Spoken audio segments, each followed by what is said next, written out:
نہ عقل ہے نہ شکل ہے۔ ہمارے قریب کے دیہات کا ایک واقعہ ہے۔ ایک نوجوان جس کی تعلیم بھی نہیں تھی اور شکل بھی عام سی تھی، یعنی شکل بھی عام سی، عقل بھی عام سی اور تعلیم بھی نہیں۔ اس کی ایک خوبصورت کزن تھی۔ اس نوجوان نے کہا، میں اپنی اس کزن سے شادی کرنا چاہتا ہوں۔ چنانچہ ماں باپ نے بھی ادھر زور دیا۔ لڑکی والوں نے لڑکوں سے پوچھا تو لڑکی نے تو شروع میں ہاں کر دی۔ نکاح ہو گیا، رخصتی بھی ہو گئی، لیکن جب وہ آ کر اس کے پاس رہی تو اب اسے پتہ چلا کہ یہ تو پکا جاہل ہے۔ وہ سوچ میں پڑ گئی کہ نہ عقل ہے نہ شکل ہے، زندگی کیسے گزرے گی۔ چنانچہ اس لڑکی نے دل ہی میں اس نوجوان کو ناپسند کرنا شروع کر دیا۔ مرغ خاموش رہی۔ شادی کے 3-4 دن بعد عام طور پر دلہنیں اپنے ماں باپ کے گھر جاتی ہیں۔ یہ لڑکی بھی گھر گئی۔ اس کے دل میں یہ بات تھی کہ اب میں دوبارہ اس گھر میں کبھی نہ آؤں تو زیادہ اچھی بات ہوگی، مگر اسے ماں باپ کے سامنے بات کرنے کی جرأت نہیں ہو رہی تھی، کیونکہ ایک تو قریب کا رشتہ تھا اور دوسرا شروع میں ہاں بھی کر چکی تھی۔ 2-4 دن بعد خاوند لینے کے لیے آ گیا۔ ماں باپ نے کہا کہ بیٹی تیاری کرو، تمہارا میاں تمہیں لینے آیا ہے، جاؤ اس کے ساتھ۔ چنانچہ اس نے اپنا سامان باندھا اور اس کے ساتھ چل پڑی۔ انہیں ایک گاؤں سے دوسرے گاؤں جانا تھا۔ راستے میں اس نے خاوند سے کہا، مجھے پیاس لگی ہے۔ قریب ہی ایک کنواں تھا۔ خاوند نے جا کر ایک طرف گٹری رکھی اور کنویں کے ڈول کے ذریعے پانی بھرنے لگا۔ بیوی کے دل میں شیطان نے ایک ایسی بات ڈالی کہ اس نے پیچھے سے اپنے خاوند کو کنویں میں دھکا دے دیا۔ جب دھکا دیا تو خاوند کنویں میں جا گرا۔ اس نے دل میں سوچا کہ اب یہ مر کھپ جائے گا اور ہمیشہ کے لیے اس سے جان چھوٹ جائے گی۔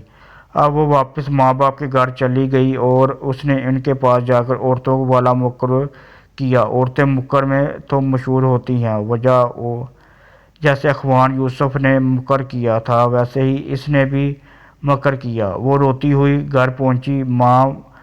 ماں باپ نے پوچھا کہ کیا ہوا؟ خاوند مجھے بٹھا کر کہیں چلا گیا۔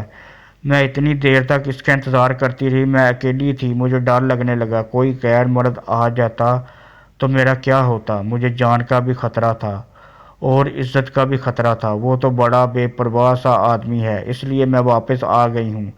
یہ سن کر ماں باپ کو بہت بڑا غصہ آیا کہ اس نے ہماری بیٹی کو اس طرح لاوارث چھوڑ دیا اور خود کہیں چلا گیا۔ یہ ایسا ہے بے وقوف انسان ہے۔ اب ادھر کی بات سنیں۔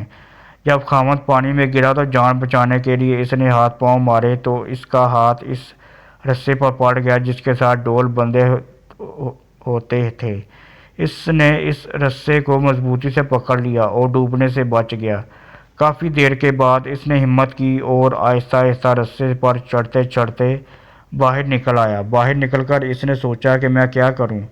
اس نے دل ہی دل میں کہا کہ مجھے توقع نہیں تھی کہ میری بیوی میرے ساتھ ایسا معاملہ کرے گی۔ کوئی بات نہیں، میں دوبارہ چلا جاتا ہوں۔ چنانچہ اب وہ دوبارہ سسرال کے گھر آیا۔